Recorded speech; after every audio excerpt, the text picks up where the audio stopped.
Bienvenidos amigos y amigas al capítulo 5 de la cuarta temporada de Ciudadanos en Línea, hoy abril de 2023, mes en que decidimos empezar a hacer dos programas mensuales porque vimos que la agenda política, pública, económica, social está muy interesante, muy entretenida. Así que este mes de abril, dos programas y seguiremos así durante varios meses porque se viene ya la elección de la Comisión Constitucional, que entendíamos nosotros que iba a generar entonces mucha más noticia y así entonces vamos a tener muchas más cosas que comentar. Y para conversar en el día de hoy, como siempre, una breve introducción para contar el contexto internacional y nacional en el cual estamos haciendo este programa. En materia internacional, continúa la guerra entre Rusia y Ucrania, mientras Lula da Silva, el presidente brasileño, pretende ganar el Premio Nobel de la Paz. No estoy bromeando, esto no es chiste. Pretende ganar el Premio Nobel de la Paz haciendo propuestas para que termine el conflicto entre Rusia y Ucrania, sin vencidos ni vencedores, y conservando cada país el territorio que actualmente posee. Imagínense cómo le habrá caído al ucraniano esa idea. En general, parece que sus propuestas no le servirán para alcanzar el galardón. Otro que está lejos de premios es el presidente colombiano Gustavo Petro, quien esta semana pidió la renuncia de todo su gabinete, como pataleta, porque el Congreso no acoge sus proyectos. Con esto dio un golpe a una cada vez más débil alianza de gobierno. ¿Les suena como historia conocida acá en Chile? Muy parecida. Otro que cae es el expresidente peruano Alejandro Toledo, quien llegó a su país extraditado desde Estados Unidos para responder por las acusaciones de haber sido coimeado, como muchos otros, por Odebrecht, la multinacional de la construcción. Arriesga 20 años de cárcel, pero ya se ha sabido que si colabora, entregando información para ir a la casa de otros implicados, hasta podría ser totalmente perdonado. Pero así como en Perú querían de regreso a Toledo, la presidenta Dina Boluarte anunció el cierre de las fronteras para controlar la inmigración. Parece que a los gobiernos de izquierda se les acaba el idealismo cuando los fenómenos los afectan a ellos. Boluarte no tuvo empacho en reprimir las protestas por su llegada al poder tras el encarcelamiento del presidente golpista Pedro Castillo. Protestas que ya casi se han extinguido. Y ahora, con el cierre de fronteras, parece que eso de ningún humano es ilegal pasó a mejor vida. En Argentina, otro reino del populismo y el progresismo barato, reina la incertidumbre. Luego de que los actuales gobernantes, Alberto Fernández y Cristina Fernández de Kirchner, anunciaron que no irían a la reelección. Entre los presidenciables, tome nota usted, del sector, se encuentra el ministro de Economía, Sergio Massa, que ha sido incapaz de controlar la inflación, con un dólar que se disparó nuevamente, mientras que muchos chilenos van de compras a supermercados trasantinos que exigen precios más que convenientes, gracias a las políticas de fijación de precios, que es una de las causas de la exorbitante inflación. Pues tarde o temprano, las cuentas hay que pagarlas igual. En Chile, terminamos la revisión del panorama nacional en el capítulo anterior con el golpe que dio la Contraloría a la alcaldesa Hasler, prohibiéndole que insistiese en la compra de la clínica Sierra Bella, porque el precio era abultado y porque además la facultad de los municipios en salud solo se puede ejercer en atención primaria, y una clínica es mucho más que eso. La alcaldesa anunció sumarios, despidos y demandas. Sin embargo, de los sumarios no se sabe nada, de las demandas tampoco, y apenas se anunció la remoción de un par de funcionarios. Uno de ellos, el jefe de la división jurídica, el abogado Jean-Pierre Schiffel, amigo de Jadwe y Tellier. De lo que se supo fue el sacrificio público que había que hacer para desviar la atención. No obstante, hoy la alcaldesa Hasler enfrenta una anunciada demanda de la inmobiliaria San Valentino, que exigirá se cumpla el contrato de compraventa. Y también se sabe que la alcaldesa habría mentido a la policía de investigaciones cuando se le pidió entregar el celular institucional, diciendo que solo tenía un equipo personal. Otra que cada vez se le ve más debilitada es la ministra de Interior, Carolina Toá, que será interpelada el 16 de mayo por iniciativa de Chile Vamos, a lo cual se ha sumado el Partido Republicano. Las principales causas de la interpelación es el zigzagueo de la ministra en materia de seguridad y las cifras que en materia de narcotráfico y criminalidad no dan tregua. Esta alianza circunstancial de Chile Vamos y el Partido Republicano podría derivar en una exitosa acusación constitucional, lo que no ocurrió en casos anteriores en buena medida por la desunión de toda la derecha. En otra lista netamente política, el presidente Boric se vio forzado a un nuevo cambio de gabinete por la ausencia reiterada de Ana Lía Uriarte, aquejada de los efectos de haber tenido COVID. Personalmente, me hago cargo. Nunca le creí la explicación a Uriarte. Es sospechoso que las consecuencias del COVID le vienen justo después del rechazo de la reforma tributaria y el severo reto presidencial, mientras antes se le veía feliz y sonriente en la moneda y el Congreso. La llegada de Elizalde tiene varias lecturas. Una de ellas es que la exconcertación le sigue lavando los pañales al gobierno. Mientras esas noticias que pasan piola, se supo que la empresa nacional de minería, ENAMI, empresa pública del Estado, de esas que le gustan al presidente Boric, recontrató a 2 subgerentes después de haberlos indemnizado con 850 millones de pesos. La administración anterior de la minera estatal desvinculó en febrero de 2022 a los ejecutivos Pedro Pablo Lavín y Sandra Bertoglio, aduciendo graves problemas de gestión tras una auditoría. Por el despido, el primero recibió una indemnización de 450 millones de pesos y la segunda de 400 millones. Ambos fueron recontratados con la vuelta a ENAMI de Jaime Pérez de Arce, quien ha estado 4 veces al frente de la empresa. Pérez de Arce es cuestionado por traer de vuelta más de 20 personas despedidas e indemnizadas, varios militantes políticos. El año pasado, la ENAMI tuvo pérdidas por 78 millones de dólares. Esto se sabe la misma semana en que se publicó que el fisco traspasó más de 1.700 millones de dólares a empresas estatales durante el año 2022, un máximo en los últimos 5 años. Banco Estado y Metro se llevaron las mayores inyecciones recibidas. En todo ese contexto, y después de hablar de colaboración en la ENADE, Boric anuncia la política nacional del litio, que provoca el desplome de las acciones de SQM y Albemarle, las únicas explotadoras del mineral en Chile, y en vez de posicionarse positivamente, recibe críticas casi de todos lados, dejando una vez más en evidencia la improvisación del gabinete presidencial. Lo que sí logró el presidente fue desviar la atención sobre la delicada situación que vive la ministra de Salud, Jimena Aguilera, luego que el comité político rechazara su propuesta para cumplir con el fallo de la Corte Suprema que ordenó a las ISAPRES, entre otras cosas, devolver miles de millones de pesos a los afiliados. El plazo dado por el máximo tribunal está por cumplirse y los rumores hablan de una eventual renuncia de la ministra, superada por la falta de apoyo de la coalición, la que parece no poder estar de acuerdo consigo misma. En este escenario damos inicios al capítulo 5 de la 4ª temporada de Ciudadanos en Línea, con los panelistas habituales, clásicos de este programa que ya cumple 4 temporadas. Pedro Iturrieta Vergara, Fernando Ramón Palma Tapia y Cristian Larraín Ríos. Caballeros, bienvenidos a esta conversación que ahora vamos a tener durante las próximas semanas, cada 2 semanas, para poder entonces comentar la contingencia nacional e internacional. Los panelistas han preparado sus textos, tienen varias cosas que contarnos, así que vamos a partir haciendo la clásica vuelta de algunos minutos para que nos cuenten cuáles son sus impresiones de lo que ha pasado los últimos días. Partamos contigo, Pedro Iturrieta Vergara. Activando tu micrófono y nos cuentes cuáles son tus impresiones de los últimos días. Bueno, gracias Alejandro, un saludo a Cristian, a Fernando, a todos los televidentes, y básicamente yo clasificaría primero lo internacional en nuestro barrio latinoamericano más cercano y lo pondría como un barrio en peligro, en serio peligro.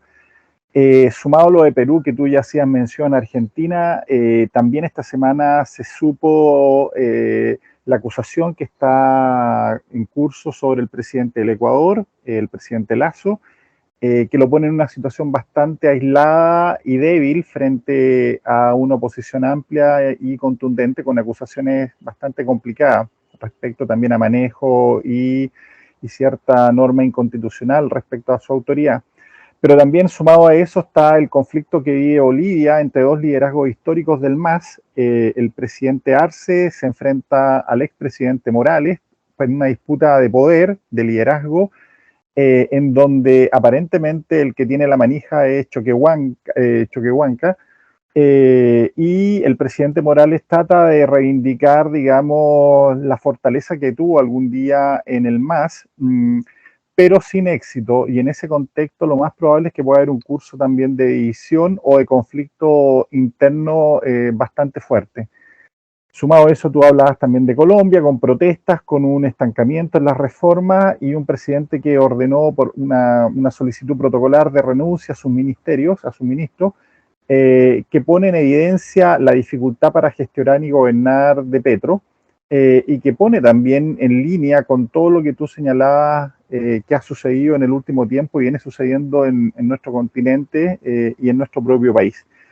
Pasando a Chile, hacer mención también de la situación de cambio bastante anómalo de Ana Lía Uriarte, el reemplazo por el senador Elizalde, en un manejo que genera también bastante ruido, primero porque hubo bastante cuestionamiento en el pasado del actual gobierno y de su integrante de estos cambios desde el Congreso al gobierno, las famosas sillas musicales, y la derivada que viene con la ausencia y la salida de Elizalde, que son, en el caso práctico, los senadores designados, que vuelven en gloria y majestad con la senadora ya designada, porque eso es designada, no electa, Bodanovich, por el Maule. En ese escenario entra Elizalde con una ofensiva, todos esperaban una visión dialogante, pero tiene un entrevero con el senador Kass y sin mediar agua va lo llama con el apelativo de bruto. Entonces, pareciera que esto se va enredando, se va complejizando, que el gobierno va perdiendo los estribos, que va perdiendo poder e influencia, y la que se suponía una dupla potente entre Toá y Elizalde se comienza a diluir, como muchas cosas. Quiero agregar también la preocupación por la condición en la cual se encuentran muchos migrantes que en algún momento llegaron y accedieron a Chile, aparentemente por una puerta que se abre tranquilamente cuando el viaje es de norte a sur, pero cuando es en el proceso inverso, de sur a norte, aparentemente hay más dificultades. Y ahí están en una condición bastante delicada migrantes venezolanos que quieren abandonar Chile y que se encuentran en la frontera entre Chile y Perú, y donde Perú, como tú señalabas bien, ha desplegado fuerzas militares para impedir el paso. Ha habido un entrevero también entre el alcalde de Tacna, que denominó con epítetos bastante fuertes a nuestro presidente, lo cual generó una reacción de Cancillería, y que hace aparecer a nuestro país bastante débil, porque la consigna que todos debemos recordar, ¿se acuerdan ustedes que emigrar es un derecho? Aparentemente no fue puesta en el tapete por nuestro presidente ni su aliado. Si la migración era un derecho, bastaba con decirlo para que Perú abriera las puertas. Así de sencillo era ese mensaje. Aparentemente las cosas no son tan sencillas y, como tú decías, los hechos de la realidad política, de la política ya dura y madura de cada día, nos demuestra que más allá de las consignas hay intereses, que los países que están dispuestos a defenderlo lo hacen, como Perú, y aquellos que no van sufriendo el menoscabo como lo está viviendo nuestro propio país. Y con esto quiero concluir con dos cosas. Una, los disparos que sufrieron hoy día niños estudiantes en Cañete, en un minibús escolar, un hecho inédito. La preparación también ya no de reacciones y operaciones ante terremotos u otras catástrofes en Renca, donde niños se preparan ya para enfrentar balaceras, lo cual nos demuestra la realidad brutal que está viviendo nuestro país, las condiciones de inseguridad que han llegado a límites absolutamente históricos, y que ponen a nuestro país en una condición de fragilidad, yo diría ya de alto nivel. No quiero ahondar en más temas porque hay elementos, pero con eso para mí es suficiente para el pie inicial en esta primera vuelta. Ahí estamos tirando la carne a la parrilla. Gracias, Pedro. Él ha hecho también un resumen de cuestiones nacionales e internacionales que va generando entonces mucho más aristas que vamos a conversar apenas terminemos esta primera ronda habitual de exposición general. Fernando Ramón, queremos escucharte, tus opiniones de los últimos días. Ahora me imagino que las opiniones son más breves porque nos juntamos hace 2 semanas. Uno de los objetivos era precisamente poder entonces tener la posibilidad de conversar más seguido y que no se nos junten tantos temas. Fernando, te escuchamos. A ver, ay, Alejandro, amigo mío, ay, como siempre un gusto saludarlo. Lamentablemente no te voy a poder dar en el gusto porque la realidad se esmera en ponernos más temas. Así que, pero Confiemos en tu capacidad de síntesis. de hacerlo ejecutivo. Como se. Yo quisiera partir con el tema próxima elección para el Consejo Constituyente, que como he dicho varias veces, calienta menos que pata pingüino, pero reconfirma que están todos pensando en que no van a redactar una constitución, como dije, sino que una redactabilidad. Y más me sorprendió que, no me acuerdo si fue un candidato, un diputado, pero sí recuerdo que era republicano, que lo que decía que teníamos que necesitábamos una constitución que garantizara la libre acción a las policías. Escuché eso y entré en pánico. Porque en forma velada está diciendo queremos que las policías salgan a disparar a diestra y siniestra. Eso es lo que están diciendo. Y se les olvida que las constituciones surgen para limitar el poder. De hecho, la que se llama primera constitución, aunque no es como tal, que la Carta Magna de Inglaterra, en que ahí fueron los nobles que le mandaron una carta al rey Juan Sin Tierra, que era en el fondo, era en el fondo un pliego de peticiones. Queremos tales cosas y queremos que ustedes se limiten estas otras. Eso es básicamente la Carta Magna y ese es el parámetro que siguen todas las constituciones, que es limitar el poder. Entonces, si quieren una,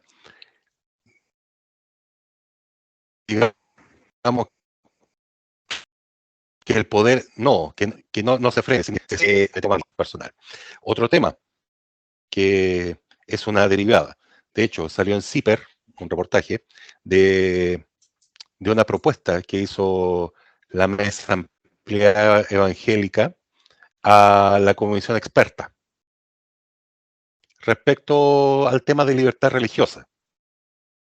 Pero el problema es que más que libertad religiosa están pidiendo libertad para que todos los cultos evangélicos hagan lo que quieran y estén exentos de tributación.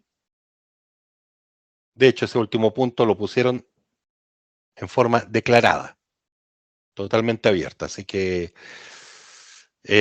no sé si es una declaración de libertad de conciencia o también llegaron con su pliego de peticiones. Que, ay, menos mal que mi iglesia no está ahí. Así que estoy tranquilo por ese lado.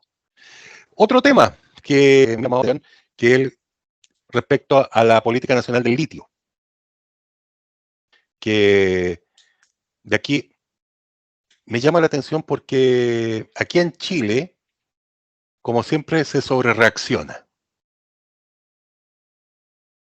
Y me llama la atención porque no sabe, y obviamente el que más reaccionó fue SQM.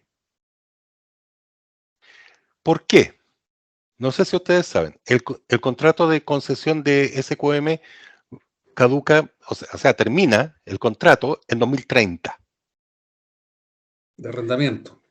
Sí, es el contrato de arrendamiento. No recuerdo si es arrendamiento o concesión. Pero a partir del 1 de enero de 2031, SQM vale 0. ¿Mm? Ya. Entonces, obviamente que están gritando.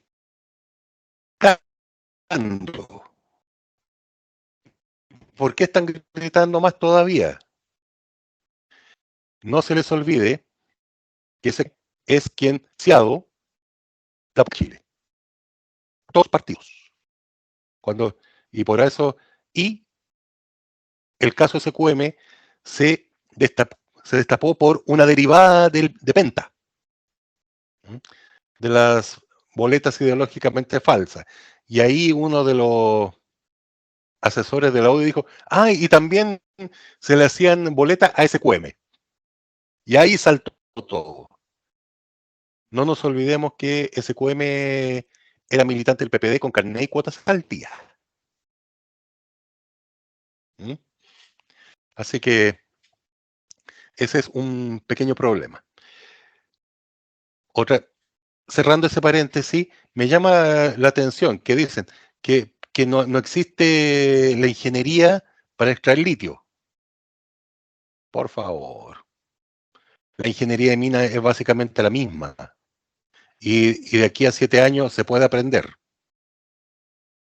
Así que, y lo cual también me gusta por ese lado esta política del litio, porque busca transferencia de conocimientos, que hayan conocimientos aquí en Chile. Y me voy a permitir hacer una pequeña clase de historia. Es más o menos parecido a lo que pasó con la chilenización del cobre en los años 60, durante el gobierno de Frei Montalva. ¿Ya? En que como parte de esa chilenización estuvo la formación de ingenieros chilenos. Y, de hecho, el símbolo en Rancagua de esa formación de ingenieros chilenos, casi todo el mundo lo nombra, pero no sabe quién es, que es Nelson Pereira. A Alejandro le suena, ¿o no? Es la villa que está al lado de la mía. Sí. Claro, y Nelson Pereira es uno de los primeros ingenieros titulados de la Chile del Cobre. Entonces, por eso es considerado un símbolo.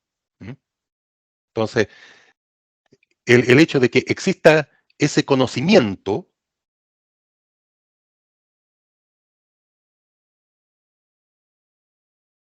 es lo que va a permitir que Chile no va a llegar a ser primer mundo vendiendo cobre en bruto y salmones.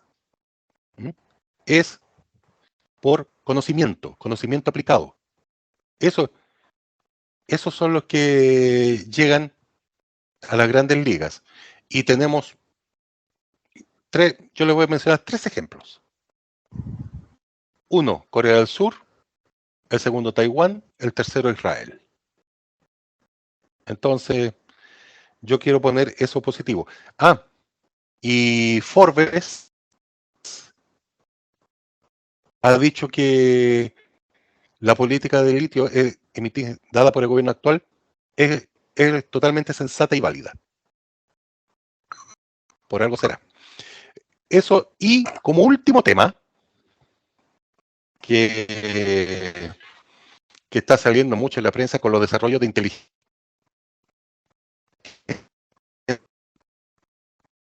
artificial, que existen muchos. Resulta que el más famoso es ChatGPT. ChatGPT es un sistema de inteligencia artificial desarrollado por una empresa que se llama... ¿Ya? Entonces, lo que hace es accede a todo lo que hay publicado en Internet y en base a eso responde a preguntas que uno le hace. Preguntas que se hacen en el lenguaje natural. ¿Cuál es el lenguaje natural? ¿Cómo hablamos nosotros? De hecho, para trabajo, que hay para algunas aclaraciones técnicas. Así que se puede. Ahora, que es tan fantástico, espectacular, increíble, no, ni tanto. Pero ojo, lo que a estos sistemas de inteligencia artificial no se les pide que sean perfectos. ¿Ya? Se les pide que sean mejores que un ser humano. Y eso lo logran con creces. Problemas que surgen. Ya sabemos que ChatGPT miente, engaña y confunde. ¿Por qué? Porque mucho del contenido que hay en Internet que usa para elaborar sus respuestas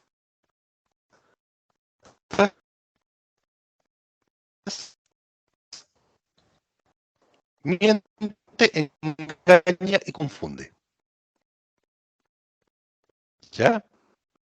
Hay que filtrar. Y programas mucho mejor.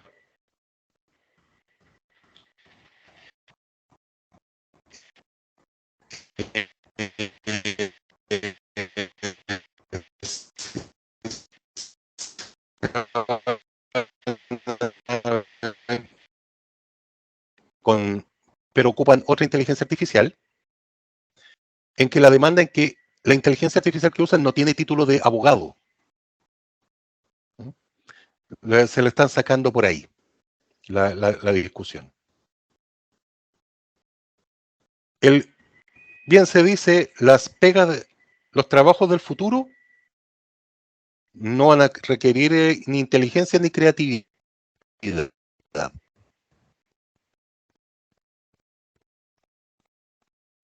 sino que empatía. Si tu trabajo va a requerir empatía, ya puedes decir que laboralmente tiene futuro.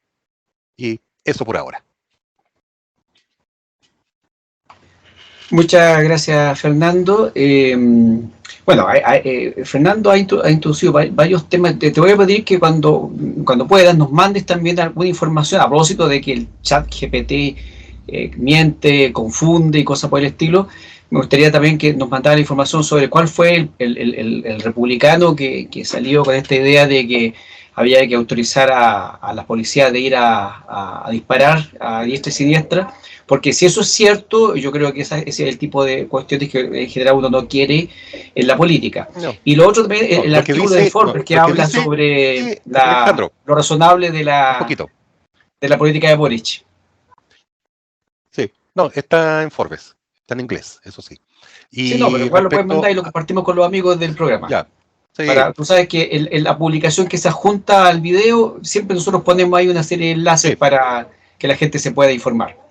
Sí. Gracias, Fernando. Vamos entonces con Cristian Larraín, quien se preparó especialmente para esta ocasión a propósito de uno de los temas que tocó Fernando, que es el tema de la política nacional del litio, que yo en realidad creo que política tiene re poco. Yo creo que son la idea de un grupito de amigos que se juntaron y dijeron, oye, después de un año tenemos que plantear alguna cuestión y digamos esto. Cristian Larraín, ¿qué te parece a ti entonces este tema? Y bueno, los demás temas que tú quieres tocar en esta primera vuelta del programa. Bueno, gracias. Muchos saludos a Fernando, a Pedro, a Alejandro. Nuevamente, muchas gracias por estar acá. Sí, yo quedé bien interesado en este tema de la política nacional del litio que el presidente Boric publicó o emitió la semana antepasada. Y por lo mismo, más aún después de la tremenda descripción que tú hiciste las últimas 2 semanas, a lo que aportaba también Pedro y Fernando, yo creo que es mejor que me quiero centrar exclusivamente en eso. Así que voy a tener solamente 2 horas y media de intervención, no se preocupen, es algo breve.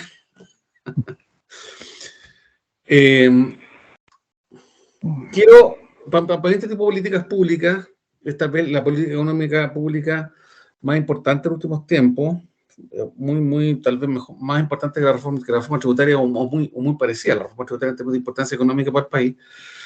Y por eso me interesó profundizar este tema y quiero dedicarme, no sé, 15 minutos solamente a esto.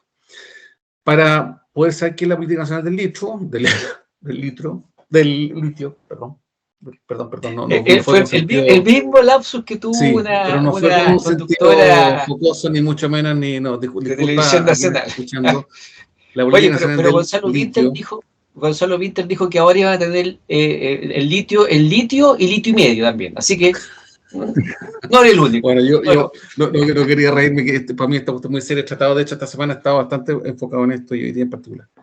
Bueno, entonces, lo que sabemos de la política es lo que dijo el presidente de la República en su intervención por cadena nacional el jueves antepasado. Entonces, yo quiero hacer un resumen. Yo la he escuchado 3 veces. Hice un resumen escrito que no se lo voy a mostrar porque no lata, pero sí voy a escribí lo que me pareció más destacable en la política. La quiero repetir acá para que la gente entienda lo que el presidente está proponiendo al país como política nacional del litio. El presidente dice que el litio es clave para luchar contra la crisis climática, por su potencial en el desarrollo de energía eléctrica, digamos, de baterías eléctricas. Él cree que la mejor chance que tenemos para tramitar una economía sostenible y desarrollada es la política del litio. Sostiene el presidente que el potencial que tenemos es enorme porque solo se explota actualmente el Salar de Atacama dentro de otros 57 salares que existen en el norte de Chile. Dice el presidente que como hay muchos salares se va a delimitar, porque insiste muchas veces reiteradamente en desarrollo del litio económico, pero también con protección del medio ambiente. Dice que se va a desarrollar el presidente áreas protegidas que no se instalarán, en las que no se instalarán faenas. Y por lo mismo pretende el presidente que nuestra estrategia de desarrollo del litio, estoy casi transcribiendo, genere el menor impacto posible en el medio ambiente. Él dice, tiene la convicción completa de que podemos hacerlo bien, dice el presidente. Y el presidente, a su alocución, plantea 5 temas fundamentales para él de esta política, que tal vez es lo medular de la política. No es lo único importante, lo medular. Dice que va a crear una empresa nacional del litio para que el Estado participe en todo el ciclo productivo.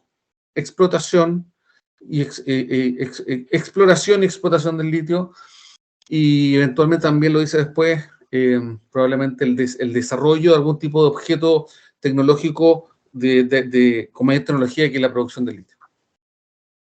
La exploración y la explotación, dice, segundo punto importante, dice el presidente, se va a hacer a través de una asociación pública-privada.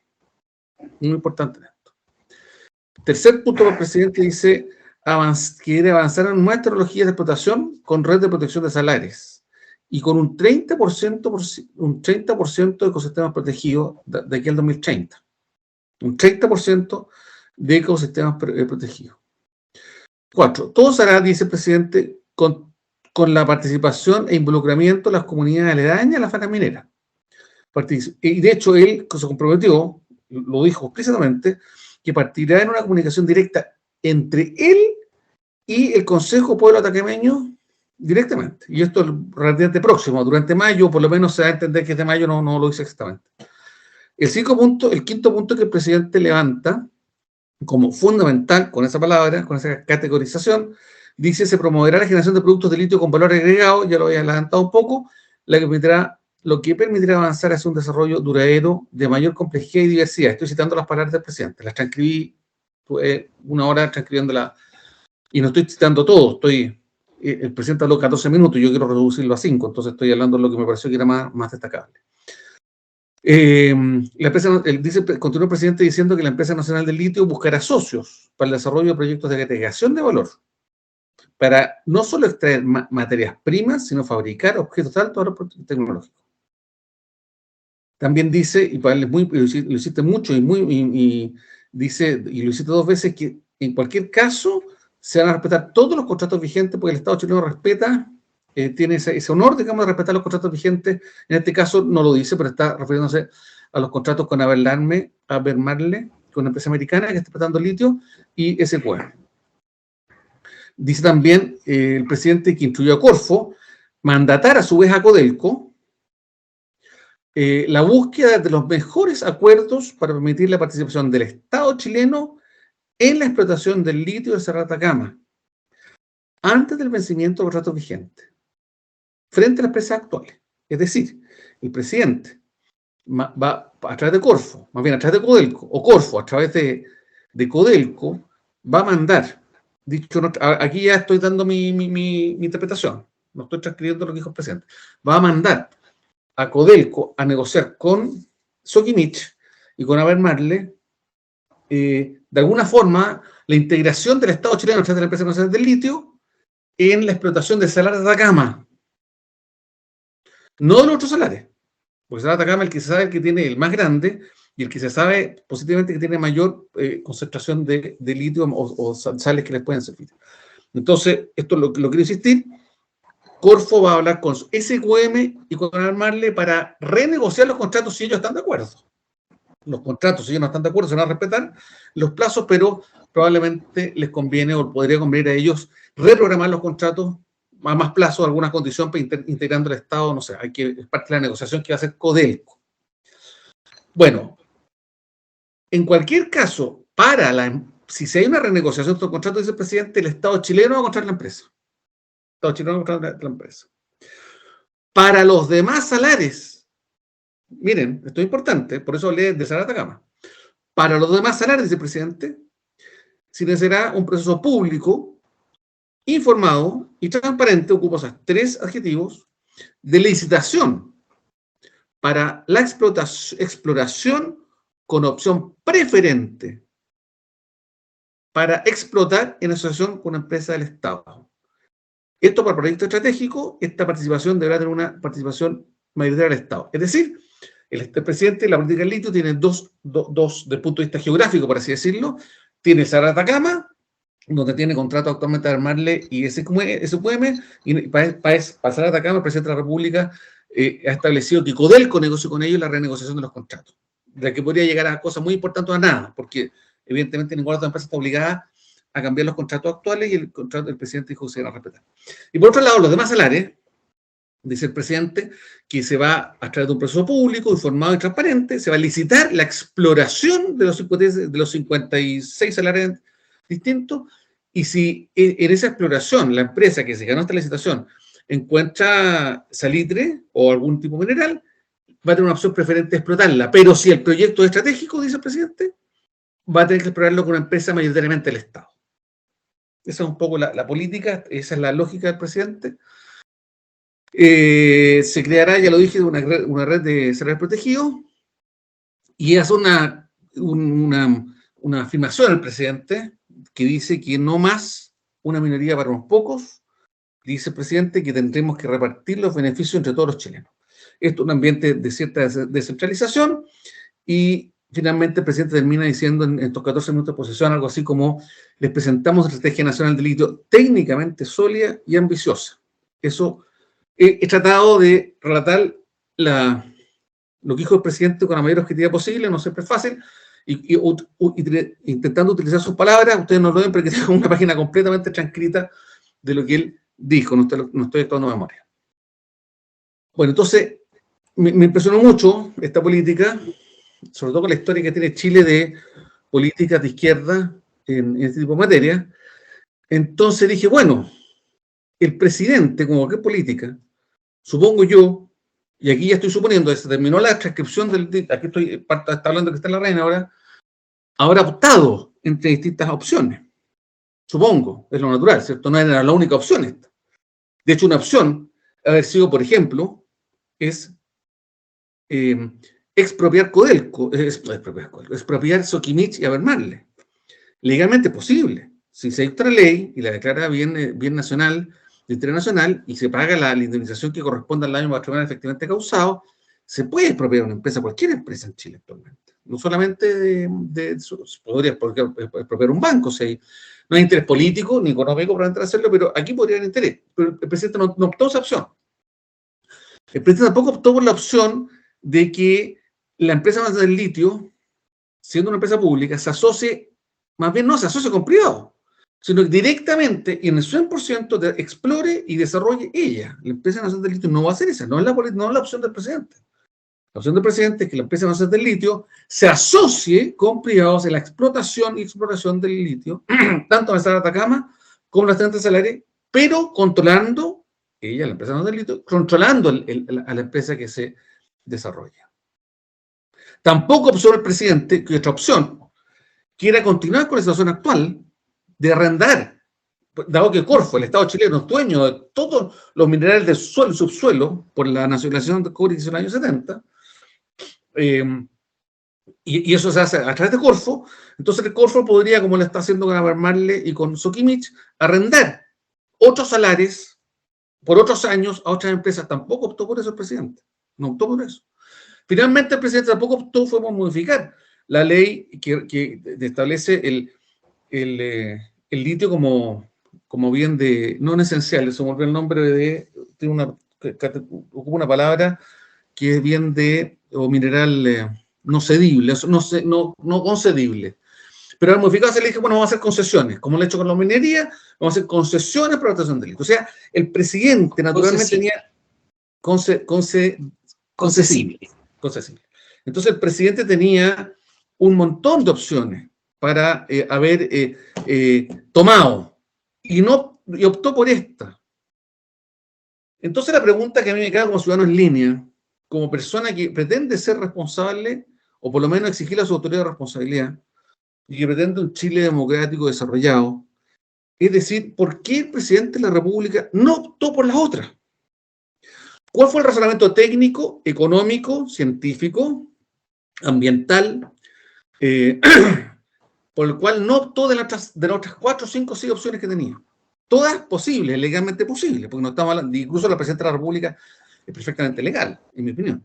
Yo soy abogado, pero tampoco no soy experto en temas mineros, pero como abogado me da la impresión que todo esto está perfectamente sometido a derecho en cualquiera de las opciones que estaba manejando.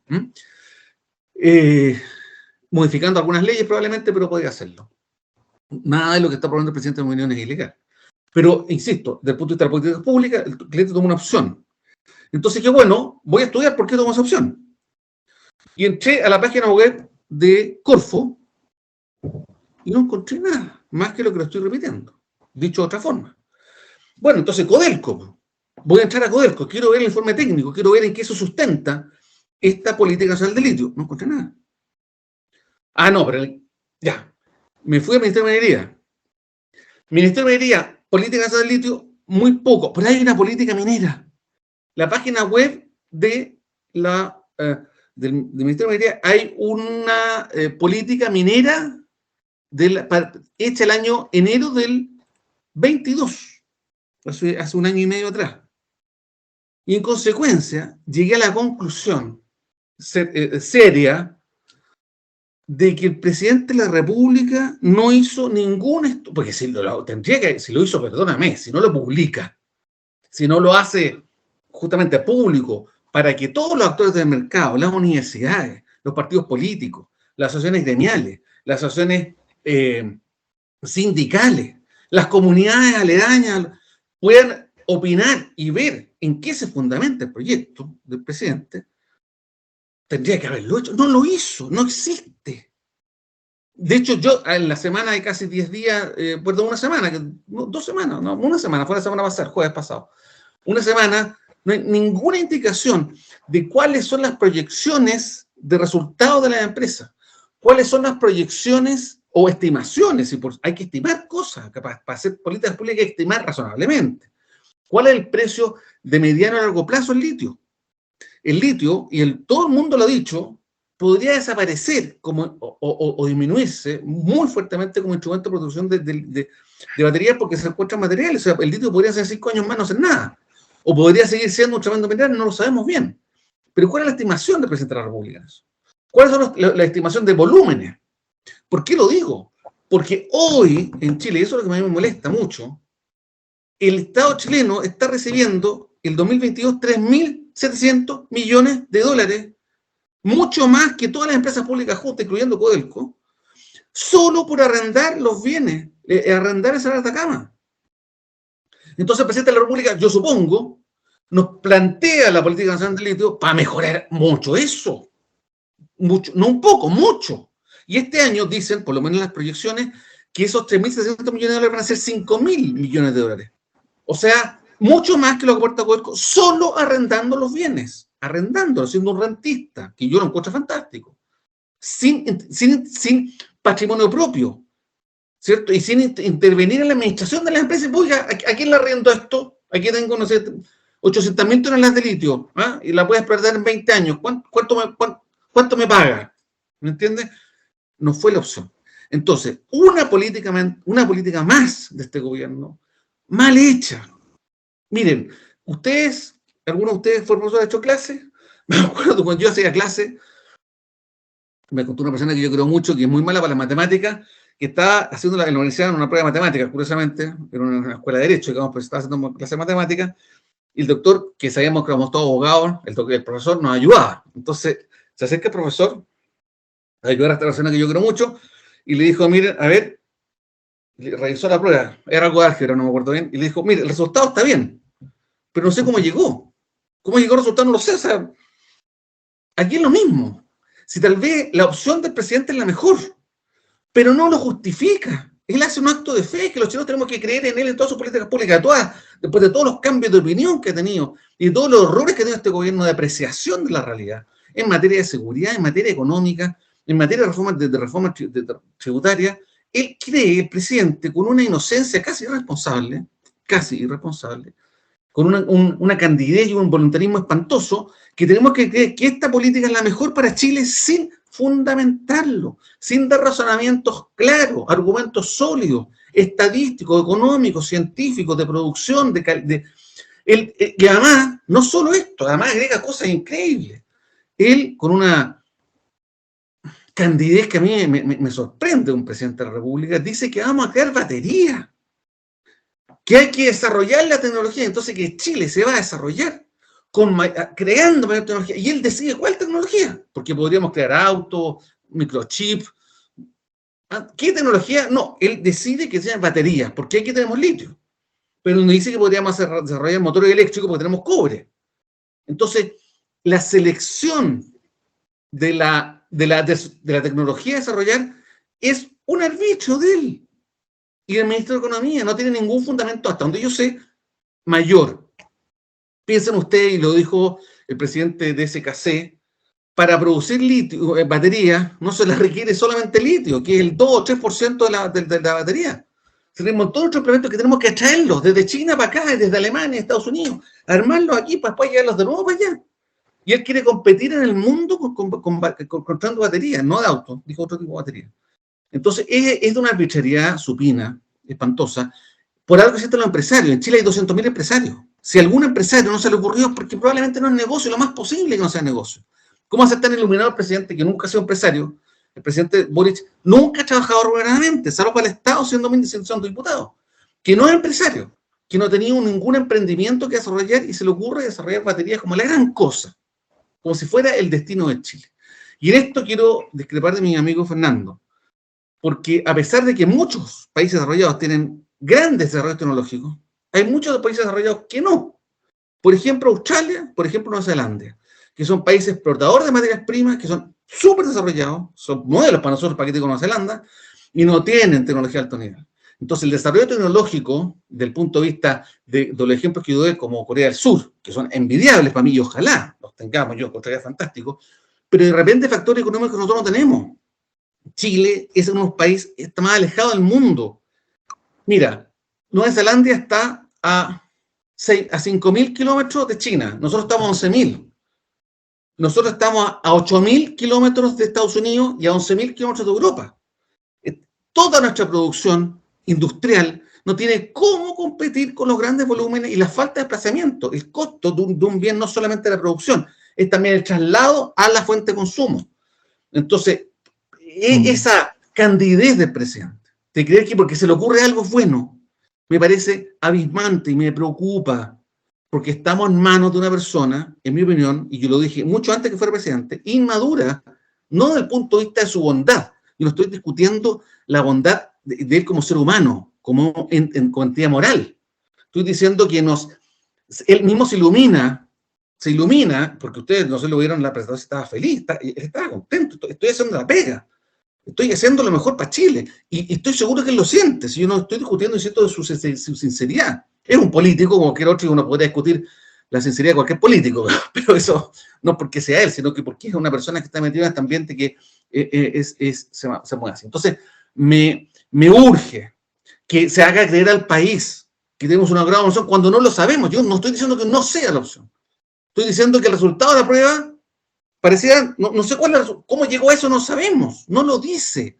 Y consecuencia no podemos objetarlo, no podemos cuestionarlo. Tal vez es el mejor camino efectivamente, pero él tenía la obligación, como creador de política pública, como la mayor autoridad de la República, en una materia así, dar un fundamento científico, si cabe la palabra, de su opinión. Y no lo hizo, y no lo tiene. Porque alguien dijo por ahí, esto es simplemente opinión de grupos, de amigos, se juntó durante 5 o 6 meses, una vez al mes a hablar de esto, tomó 2 o 3 antecedentes y dijo, esta es la política nacional del litio. A mí me parece vergonzoso. A eso agregan un par de cerveza y todo se ve mucho mejor. Pero vamos a dejar todos los comentarios y la discusión y las discrepancias para la segunda parte del programa, porque ya hemos agotado esta primera etapa, esta primera sección, con muchas opiniones. El litio se tomó indudablemente la discusión pública. Vamos a tratar de agotar este tema en el segundo lapso, porque quedan otros temitas por ahí que están en tintero, que son tan entretenidos, tan interesantes como esta llamada Política Nacional del Litio. Vamos al corte y volvemos de inmediato.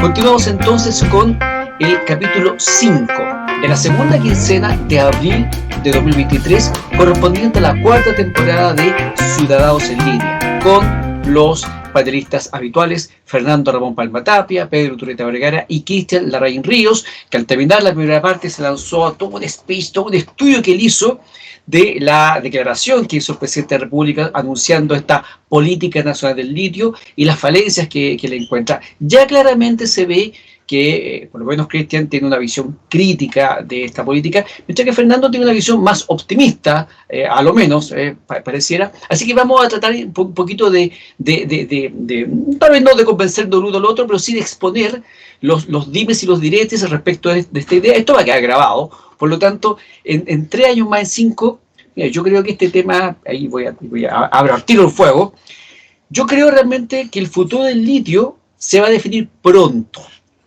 Y a pesar de que no tengo una bola de cristal para el futuro, a mí se me ocurre que mirando un poco, como decía Fernando, sacando información de fuentes públicas, o sea, mirando por aquí, mirando por allá, leyendo un poquito, yo creo que lo que va a pasar es que el litio va a seguir retrocediendo en el nivel de importancia como fuente alternativa para luchar contra el cambio climático. A ver, no digo que no vayan a haber baterías de litio, pero como hay otras tecnologías, el hidrógeno verde, las baterías de sodio, creo que la importancia del litio a nivel mundial va a decaer en forma relativamente rápida.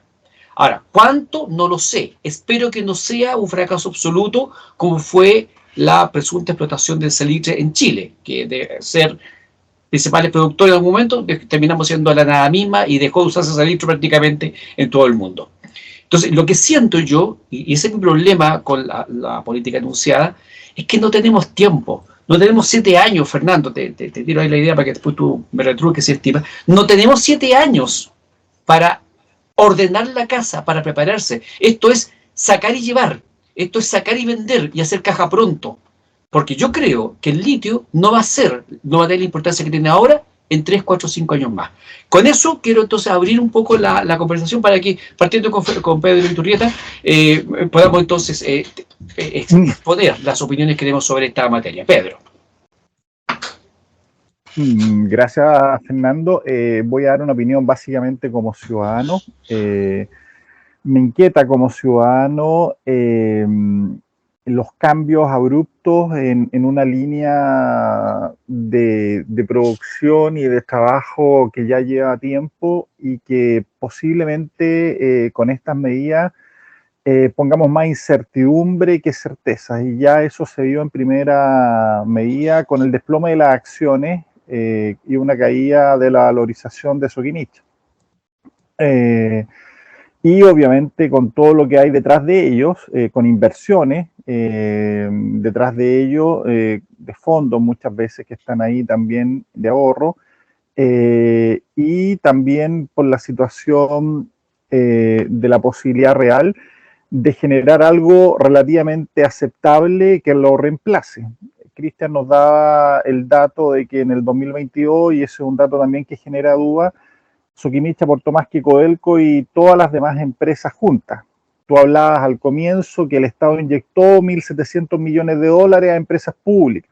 Entonces, cuando tú tomas la balanza de la realidad concreta, esa que duele, esa que es material, para algunos el materialismo es súper importante en algunas áreas, pero a otras parece que la objetividad y la realidad material parece solamente una ilusión en otra. Te das cuenta rápidamente dónde hay éxito y dónde hay un crecimiento sostenible, por lo menos, y sustentable para que el Estado pueda llevar a cabo una política social y una política de inversión.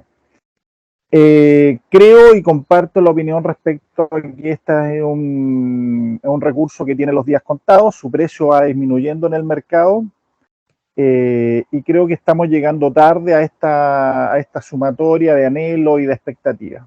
Dicho eso, solamente agregar que aparte, por ejemplo, de Australia o Nueva Zelanda, también Noruega es un buen ejemplo de un país que tiene estándares de desarrollo, que justamente manejó muy bien sus recursos petroleros, no los despilfarró, los invirtió y pudo generar todo un fondo para poder generar modernidad. Y yo creo que eso finalmente es el gran desafío de Chile. Yo me pregunto cuántos de estos ingenieros que nos dice Fernando, como el que recordaba de Codelco, cuántos ingenieros técnicos también y especialistas fueron financiados con las becas que otorga todos los años el Estado. Hubo política de Estado al respecto, hubo una preocupación de que en este proceso, desde que se inicia la explotación del litio, tuviéramos recursos humanos habilitados y capaces de poder desarrollar una empresa de este nivel y de este desafío. Yo creo que no. Y creo que en esa perspectiva estamos con el tiempo limitado. Finalmente, agregar que no es demonizante ni es inhibidor que un país pueda explotar como lo hace Australia o Nueva Zelanda productos forestales u ovinos o marítimos, como también lo hace Noruega. Si los recursos son bien invertidos y eso llega a buen puerto y eso significa desarrollo para la sociedad y hay respeto también en el medio ambiente, es perfectamente una vía aceptable. Ahora, ojo con esto, también Chile ha tenido una evolución en las patentes de innovación, como nunca antes, pero no necesariamente tienen que ver siempre con lo que piensan los gobernantes, con esos papers que a veces o con esos discursos que habitualmente escuchamos. Yo iría por eso, yo iría por indagar y descubrir que Chile ha tenido cierta evolución, pero que no necesariamente son coincidentes con los deseos políticos, que tienen que ver con otra vereda, con otros anhelos. Entonces, tomaría también eso como un elemento y un factor antes de denostar a la posibilidad y el potencial que tiene Chile. Yo por lo menos conozco de empresas estatales que han aportado valor agregado y que han construido algo distinto, conozco pocas, entre ellas ASMAR, que es la única que se me viene a la mente en este momento capaz de armar un buque de una tecnología relevante, incorporar elementos que no tiene y poder competir dentro de un mercado bastante competitivo. Aparte de eso, no conozco ninguna experiencia estatal similar, pero sí privadas también. Hay microtecnología, hay biotecnología, hay genética en la semilla, hay APPs, hay startups que están desarrollándose, hay una gama amplia de procesos diversos de emprendimientos que son innovadores, son tecnológicos y están acorde al potencial que tiene Chile. Y sobre eso muy pocas veces se habla, pero tenemos esta fijación que es muy de los años 30, Corfo, creada por Pedro Aguirre Cerda, pero que tiene que actualizarse. y tenemos que poner en la balanza para saber cómo llevar lo mejor posible y sin, digo yo, poner en riesgo lo que el país tiene hasta hoy día de hoy para poder avanzar a un mejor desarrollo. Eso principalmente. Gracias, Pedro, y con sus apreciaciones sobre esta política nacional del litio que nos tiene a todos un poquito extrañados. No sabemos realmente lo que va a pasar. Fernando, tú eres más optimista, ¿o no? Un comentario. 1960, 1961. Corea del Sur.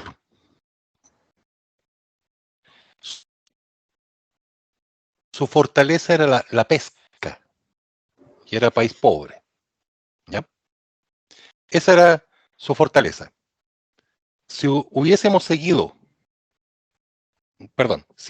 evaluado una política de desarrollo con los parámetros de ahora, ¿cuál hubiera sido la recomendación? Más pesca, ¿ya? Más buques pesqueros, a lo mejor alguna planta ahí digamos, de procesamiento y un buque factoría. Eso es lo que hubiésemos logrado. Sin embargo, lo que hizo Corea del Sur en esa época fue una política en la cual implicó un desarrollo de lo que es tecnología electrónica, desarrollo de semiconductores. Y lo estoy poniendo así en amplio, porque no es solamente ni radios ni televisores, sino que equipos de radiocomunicaciones, electromedicina, que estaba siendo incipiente, empezó todo lo que era industria automotriz, autotrónica también, y fue de que partieron a los tumbos, sí, partieron a los tumbos. De que nadie les compraba. Pero resulta que, ¿en qué nivel está Corea del Sur? Y resulta que son top y en base a conocimiento, y resulta que en base a eso, ya en lo que es desarrollo, pasaron a una siguiente etapa, en que son referente cultural. ¿Y cómo? Si no piensan en las teleseries coreanas y el K-pop, que está llegando acá. Y que han logrado como consecuencia, digamos, de un desarrollo económico y tecnológico, ahora están pasando al desarrollo cultural. Israel, en los años 70, se estaba país pobre, y era país pobre y se agarraba con todos los vecinos. Eso de que la imagen bíblica de que estaban reconstruyendo Jerusalén con una mano ahí poniendo los ladrillos y con la otra con la espada, era más o menos literal. Reemplacen la espada por un fusil.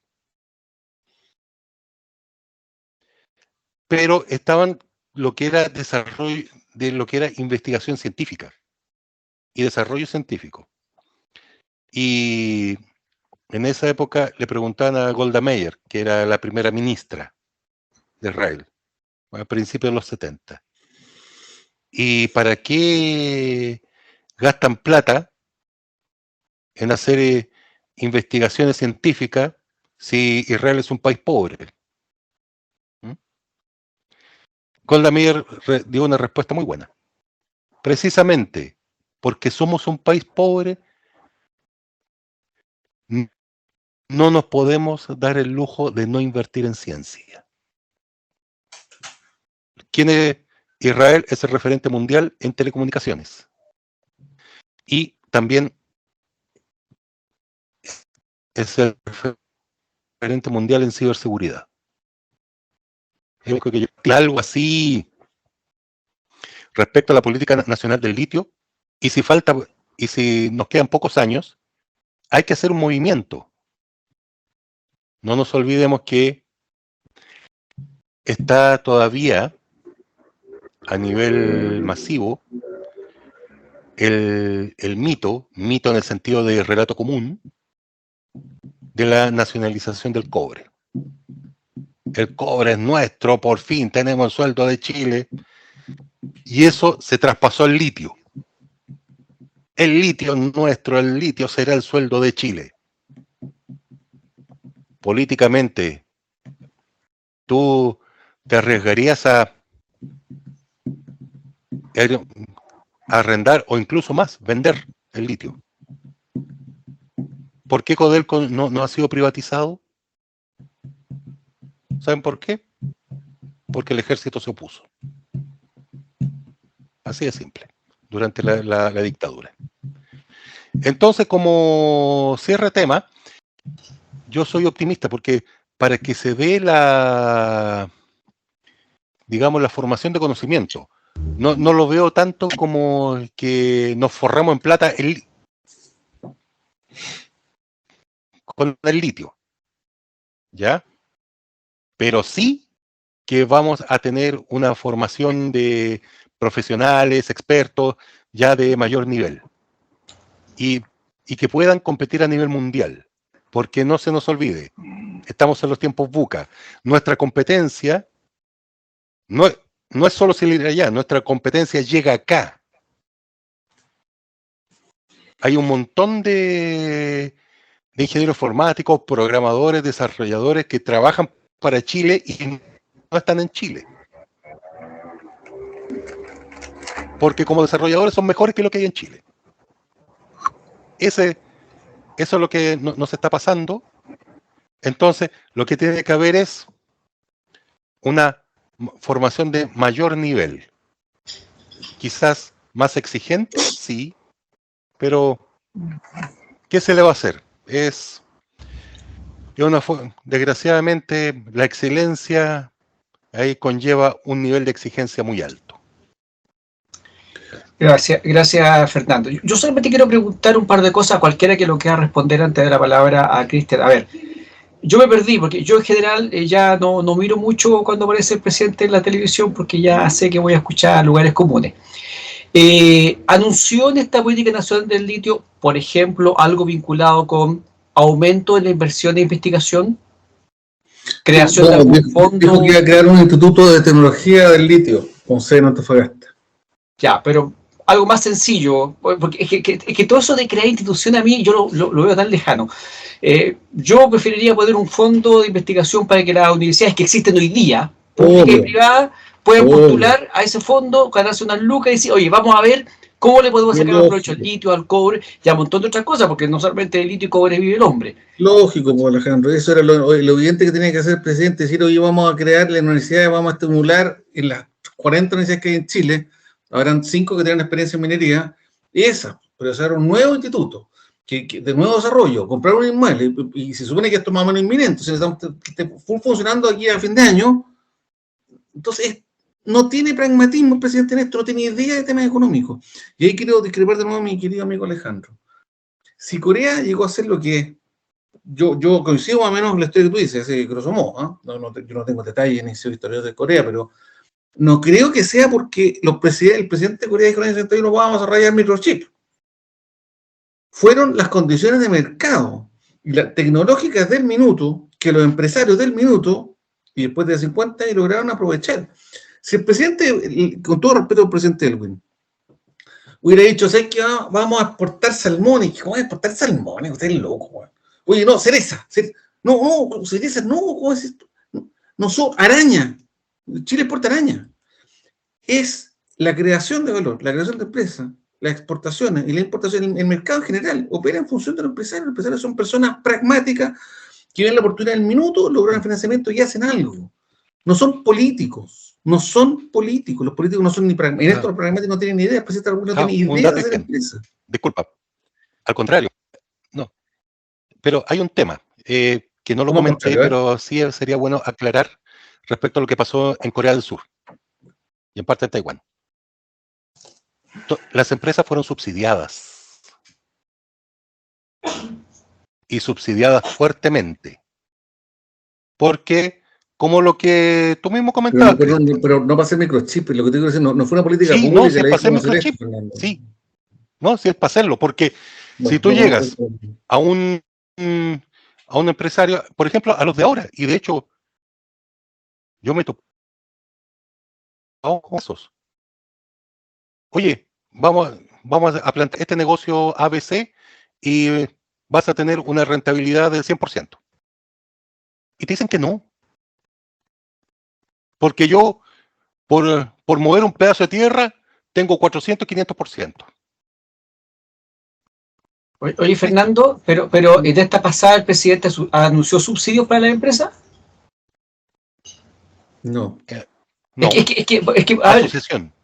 Fernando, mira, con todo lo que te aprecio, pero hay un tema que a mí me complica. Que tú pones ejemplos que son muy buenos, ya, Corea del Sur, que Israel, y deben haber muchos más. La pregunta que me hago yo es ¿qué tienen en común esos ejemplos que tú has puesto con la realidad actual de Chile? Porque aquí se han mencionado 2 o 3 cosas que no se están haciendo. O sea, si tú quieres que una empresa se involucre, bueno, le busca facilidades, o le pones fondos, le pones subsidios, le eximes de algunas contribuciones e impuestos, cosas por el estilo. Sin embargo, el mensaje, y corríjanme por favor si estoy equivocado, si es que yo entendí mal o escuché mal. El mensaje es, esta cuestión la va a manejar el Estado. Y el que quiera subirse al carro lo tiene que hacer en otras condiciones y siempre hacer un socio minoritario. Si yo soy empresario, tengo un capital, tengo un know-how, tengo experiencia, y me dicen, ven a poner todos tus recursos humanos, económicos, tecnológicos, a un proyecto que no vas a manejar, yo te digo realmente que a mí eso no me incentiva para nada. Entonces, y además, imagínate, Alejandro, además un proyecto que yo no voy a manejar. Yo soy el que sé del negocio y no lo voy a manejar. ¿Cómo es eso? Si, hoy día Pérez de Arce lo dijo, el presidente de NAMI, dijo, en Chile no sabemos, en el Estado no sabemos de litio. Entonces, el que va a manejar la empresa del litio va a ser el que no sabe de litio. Bueno, algún día aprenderá, pues si en 7 años más aprenden 10, no son tontos, aprenderán. Pero no necesitamos gente, necesitamos full gente desde el día 1. Entonces la política es muy sosa, lo dijo, está pensando en años 30, está pensando que Chile es mejor si el Estado logra hacerse de las utilidades del capitalista, por eso la mitad de la empresa chilena, entonces tenemos más utilidad, cuando es todo al revés, es mucho más fácil y más eficiente, pero mira por ejemplo, políticas públicas, la desmunicipalización de la educación pública, un desastre. La educación está peor que nunca. Las listas de espera en los hospitales. Llevamos 30 años trabajando esa lista de espera, no podemos. El Estado no administra, no iré siempre, pero principalmente es lento, le cuesta tomar decisiones, es ineficiente. Cosas como lo que pasó también en Enami ahora, que echaron a 2 personas, después la recontratan. Lo que le pasó con las ministras, con la isla, lo de la Sierra Bella, lo de la clínica, eso multiplícalo por montones de reparticiones mal administradas que toman malas decisiones, que nadie responde de nada. Y si no hay una persona realmente muy proba, esta cuestión se desmadra. Quiero que hablemos de eso. ¿Me puedo permitir démosle la palabra última vez a Fernando para que pueda cerrar alguna idea, porque me interesa hablar lo de Sierra Bella, porque tiene demasiadas aristas, y junto con lo que quieres decir, Fernando, te pido tal vez una predicción. ¿Qué crees tú que va a pasar en 5 años más con el litio y con Chile en el litio? A ver, un poco el tema. De que un empresario se mete, si no soy yo el mayoritario, no me meto, falso. Ese no es el criterio. El criterio es cuánto gano.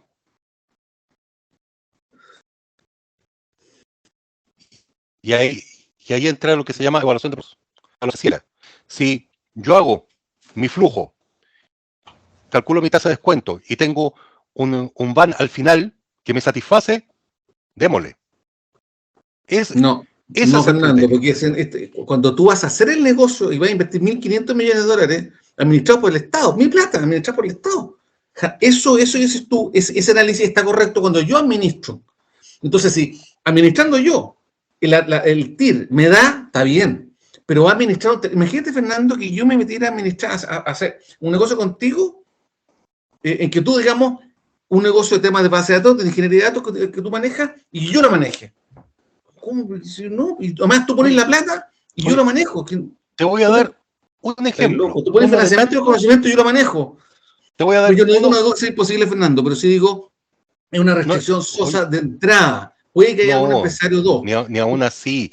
Y es más, yo te voy a dar un ejemplo, uno de varios que puedo sacar, en que no son el minoritario, todo eso, se da todo el ejemplo que tú dices, pero van, invierten y ganan plata. Guinea Ecuatorial. Ahí en este caso... No, pero da un ejemplo, Fernando, que da un ejemplo más o menos, no sé qué Guinea Ecuatorial, pero da un ejemplo, algo un poquito más cercano. ¿Qué tiene Guinea Ecuatorial? Petróleo y un gobierno corrupto.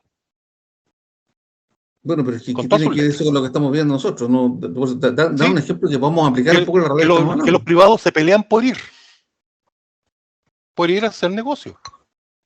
Pero es que lo van a administrar y calculan. Yo no sé, yo no conozco, el me está hablando de un país africano que no tengo idea. El punto aquí es que en Chile, la realidad chilena, en que son los privados los que conocen la exploración y explotación del litio, el Estado chileno nos dice, vengan, ustedes invierten y yo administro. Pero si usted no sabe administrar el litio, no sabe tomar decisiones de inversión en materia de litio, no sabe si construir 8 tanques o 4, si necesita camiones grandes o chicos, o si necesita más electricidad o más agua o menos agua. Sí. Entonces, mira, es lo mismo allá. Es lo mismo allá. Es lo mismo con Nigeria. No sé, que no conozco casos de Nigeria. Es lo mismo, pero resulta que ¿cuál es la diferencia? Nosotros en Chile no sabemos evaluar proyectos en situaciones de crisis ni de incertidumbre. No sabemos evaluarlos. Pero los tipos que van allá sí saben.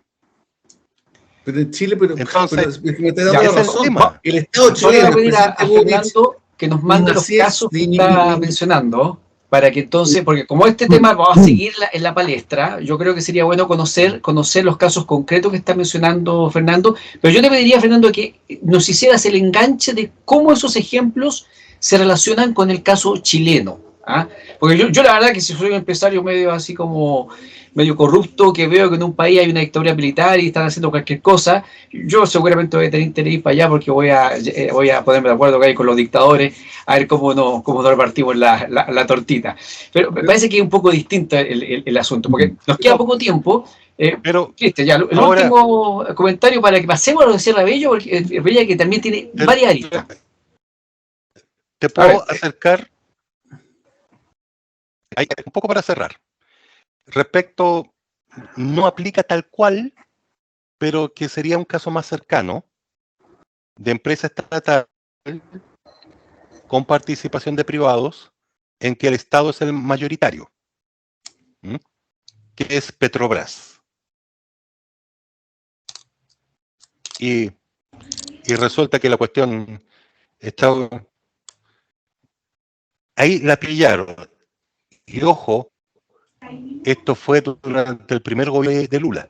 Pero Petrobras fue vendida, ahora es privada. Se abrió un 30%. No, es estatal.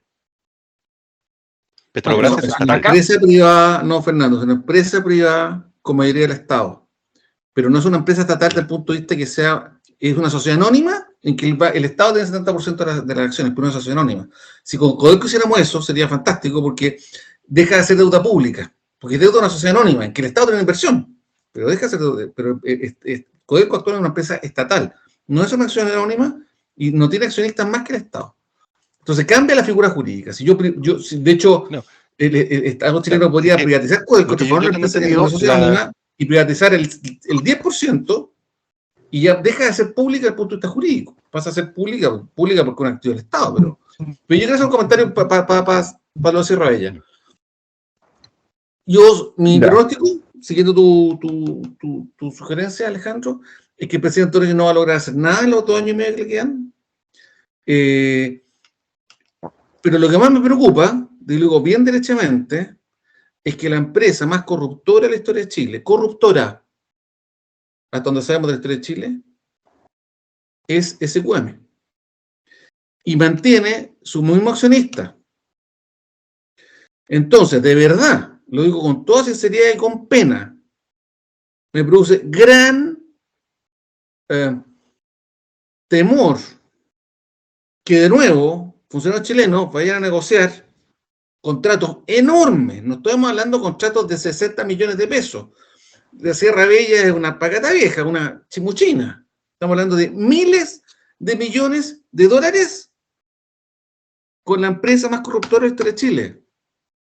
Yo lo encuentro sumamente complejo. Lo cual trae a colación la importancia, entre otras cosas, de abrir los espacios para la competencia. Me pregunto yo por qué no hay más SQMs en Chile. Yo creo que eso también es una labor donde sí los gobiernos, los estados se tienen que preocupar.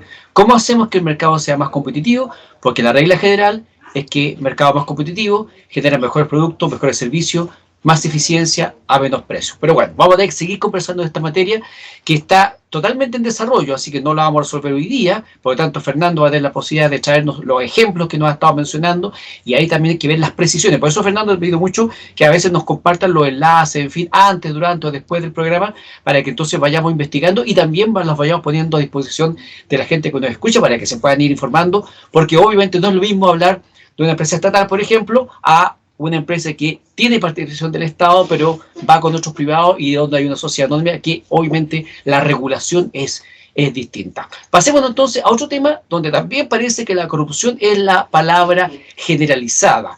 De haber defendido a brazo partido la compra de la clínica Sierra Bella, hoy día la alcaldesa Iracy Hasler dice que poco menos la engañaron y pretende hacer valer la responsabilidad de distinta naturaleza de distintos actores. Sin embargo, hoy día se anuncia una demanda de cumplimiento forzado de la compraventa que la Contraloría le indicó que no podía llevar adelante y se abren entonces una serie de aristas impensadas hace algunos meses, pero que muchos dijeron, le dijimos, le advertimos, se le hizo ver de que esto estaba mal y sin embargo ella siguió adelante. Pedro Turrieta, partimos contigo en esta última etapa porque también tenemos que elegir al tarambana del programa para analizar este caso que tal vez, como dice Cristian, tiene toda razón, tal vez desde el punto de vista de la cantidad de dinero involucrada es mucho menor que la importancia del litio para el país. Sin embargo, lamentablemente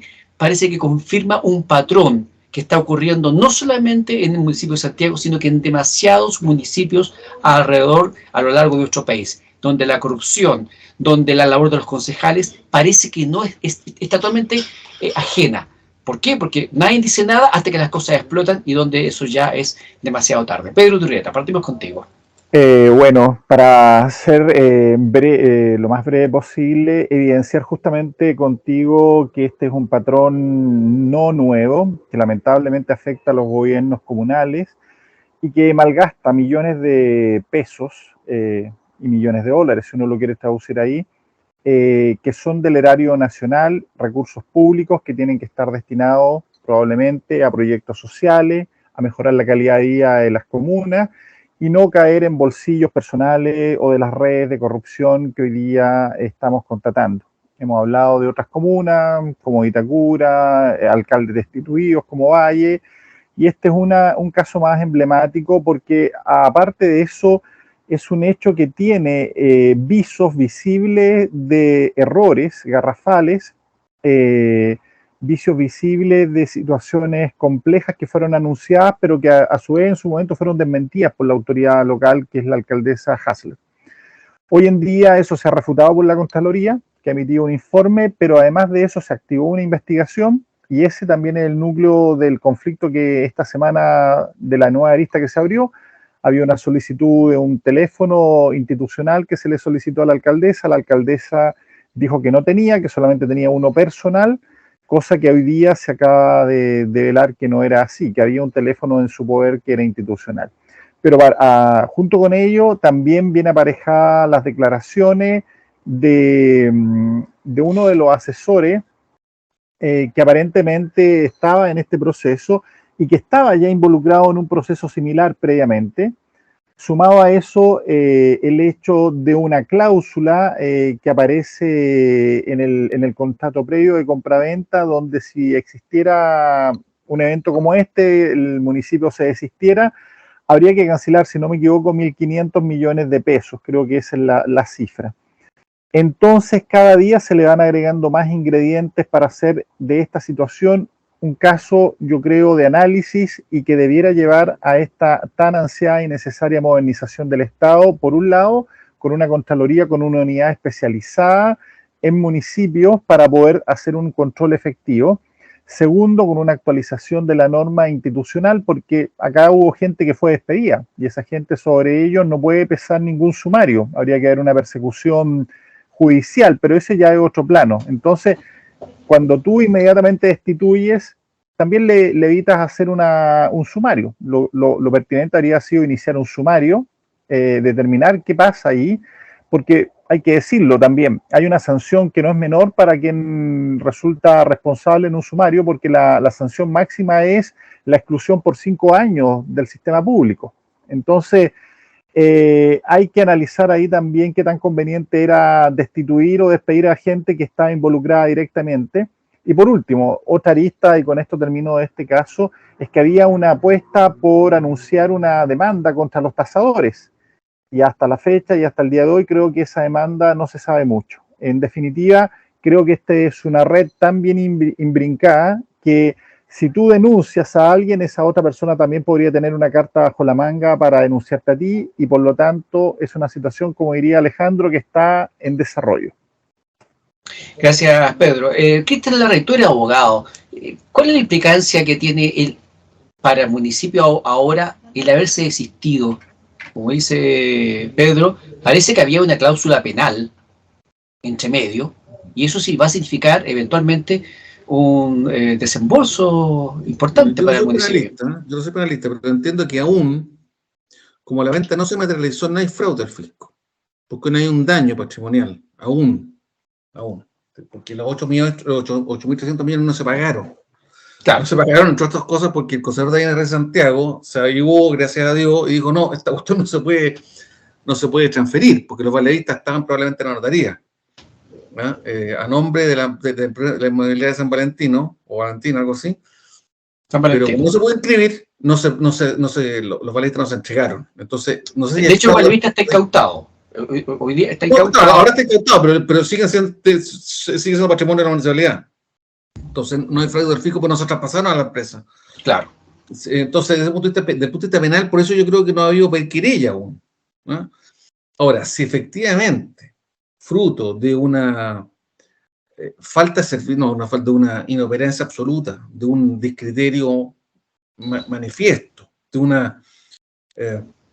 la Municipalidad de Santiago tiene que pagar 1.500 millones de pesos en multa, y eso lo vamos a ver en 4, 5, 6 años más cuando tengamos resultados de los juicios y de las apelaciones que van a venir, porque eso ahora de un juicio así, lo va a defender debería defenderlo el fisco, eso. Entonces, pero si fuera así, imagínense cómo es una muestra más de la ineficiencia del Estado. Errores en todas las empresas hay, incluso en las empresas privadas.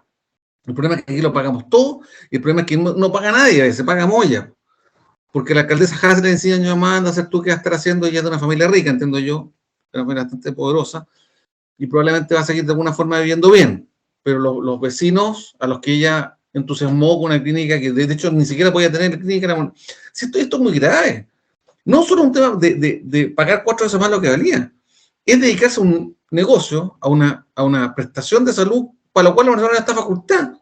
Porque no es prestación primaria de salud, prestación secundaria, son operaciones, es una clínica, no un centro médico, ¿cachai?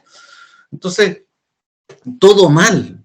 Esto es sintomático, bueno, lo pasó en Vitacura también, esto no es un tema el Estado funciona mal, aunque lo administra la gente derecha, sino un tema así. Si ustedes ven lo que pasó en Vitacura, en esto Fernando ha sido muy consistente, gracias a Dios, y nos trae casi toda la semana, esta semana parece que no, pero casi toda la semana nos traía algún alcalde de alguna parte de Chile que estaba metiendo las manos, o algún negocio así. Porque si no hay buenos controles, si el Estado es ineficiente, pasa esto. Y con platas públicas. Y estos son los que sabemos. Con la famosa Corporación Municipal de Educación, que Fernando lo explicó muy bien hace un tiempo atrás, como no son recursos públicos, porque son recursos de una corporación privada, que originada por el Estado, entonces no existe la Contraloría como administrador. Y ahí puede pasar cualquier cosa, pasó en Las Condes, Fernando también lo dijo, puede pasar en cualquier. Entonces, la ineficiencia del Estado es tal, pero me estoy cambiando de tema, pero es que un poco dentro de lo mismo. Vimos en el programa pasado que entre fines de diciembre y fines de marzo, el Estado chileno contrató 50.000 funcionarios públicos. 50.000. El Estadio Nacional repleto en 3 meses. ¿Quién? ¿Dónde están? ¿Por qué los contrató? Entonces, ¿y quiénes más? Bueno, me estoy yendo de tema. El asunto, volvamos a la alcaldesa. Yo creo que jurídicamente, como la transferencia de la clínica no se hizo a nombre de la compañía, de la municipalidad, no hay aún un daño patrimonial para el fisco, en este caso para la municipalidad, por eso no habría fraude al fisco, hasta donde yo sé, pero no he visto que hayan querellas. Por supuesto que hay inoperancia, pero claramente, en mi opinión, la primera sumaria tiene que ser la alcaldesa. Si esto es responsabilidad absolutamente de ella. Porque no me puede... ¿Sabes por qué te lo digo? Porque ella está haciendo un negocio que la ley no se lo permite. Más allá de los montos. Y esto hay que asesorarse bien. ¿Cómo va a comprar una clínica en 8.000 millones de pesos mal asesorada? No, y ojo, súper importante, de todos los concejales, solo una concejala se opuso durante todo este tiempo. Y eso también llama la atención, porque uno debiera pensar, suponer, que los concejales, al pertenecer a distintos partidos políticos, debieran tener entonces, no tendrían por qué estar tan de acuerdo siempre, deberían haber percepciones distintas. Sin embargo, aquí todos menos una estuvo en silencio. Fernando Ramón. Disculpa. De hecho, a raíz de eso, que no se habla mucho, y qué bueno que tocaste el tema, Alejandro. Aquí, la Zoraida sí es la responsable número 1, como jefa del servicio. ¿Ya? Pero solidariamente el Consejo también es responsable, porque le dio el visto bueno, check. Incluso la concejala que votó en contra también es solidariamente responsable como parte del Consejo. ¿Se acuerdan que comenté una vez que el concejal por sí solo es irrelevante? Lo que es relevante es el cuerpo de concejales, que se llama Consejo Municipal. Entonces, por eso también caen. Ahora, por lo que yo he leído, resulta que como hay un contrato de compraventa que tiene más fuerza legal que una promesa, la inmobiliaria podría querellarse por daños, perjuicios, lucro cesante. Y ahí, la plata que pida, como se dice, el cielo es el límite. Ese es el riesgo que hay. ¿Qué pasa? ¿Por qué no se avanzó con el tema de los tasadores? A lo mejor hicieron bien la pega. ¿Por qué? Salió publicado en el sitio web de Radio Universidad de Chile, que hicieron una comparación porque hay otras licitaciones, en este caso por CEFAM, ya sea por renovación o construcción. Y que yo anoté. En estos momentos hay 2 en Providencia. Uno por 8.300 millones de pesos y el otro por 9.000 millones de pesos. ¿Ya? En Renca hay uno por 8.000 millones y hay otro en Maipú por 7.200 millones de pesos. Ahí. Esto, más detalle no tengo porque estos datos me llegaron hoy día. Hoy día en la fecha en que estamos grabando. Pero se puede sacar todo eso desde el portal de Mercado Público. Están corriendo. Entonces, al parecer, no es tan descabellado el monto. ¿Cuál puede ser el problema? Y que puede ir por lo que comentó Cristian. Si la alcaldesa de Santiago hubiera dicho, esto para un CEFAM nuevo, pasa. Pero como dijo, para una clínica que tiene una infraestructura, un alcance y requerimientos mayores, por eso tenemos todo este escándalo, todo este lío, todo este problema. Entonces, Y Contraloría no objetó el monto, objetó los fundamentos. Pidió justifíqueme por qué 8.000 millones de pesos. Claro. Pero no le dijo que no.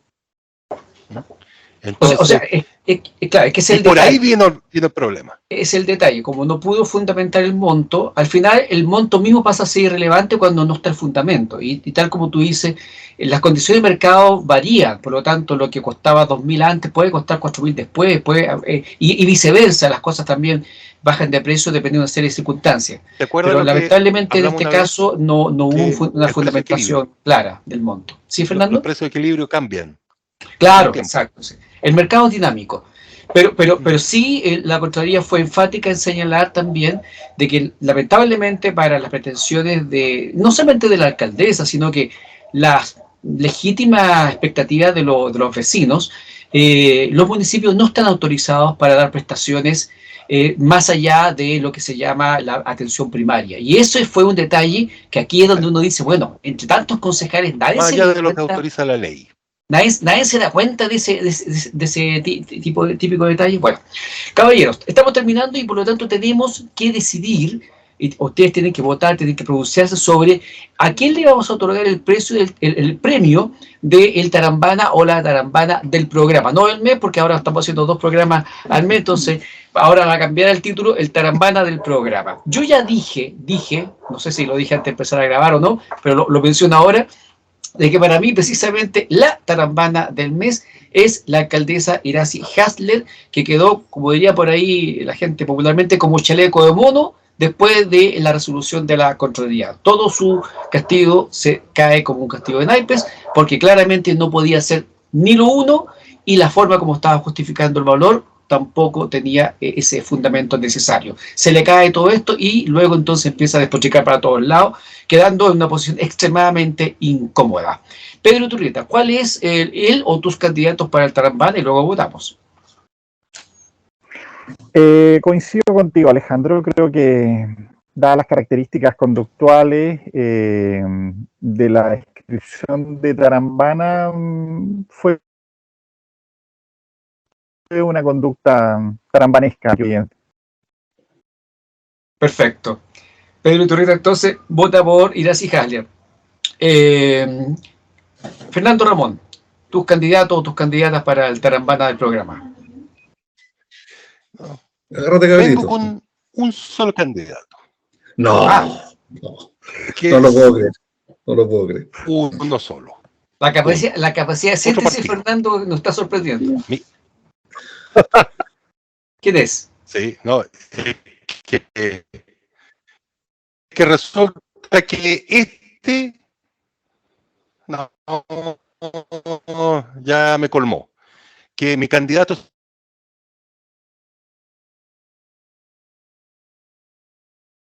Perdón, no escuché. Fernando. Porque a ver, Fernando, no escuché. Con la franja que están sacando. Él tampoco no escucha. En que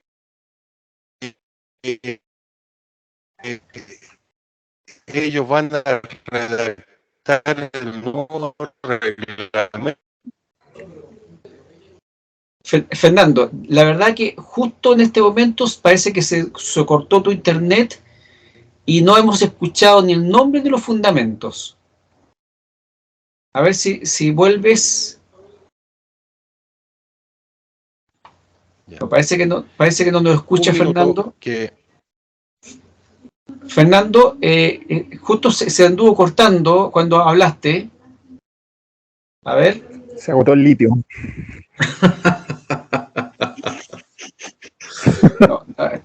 Oye, mientras Fernando se conecta, para darle continuidad a esto. Eso.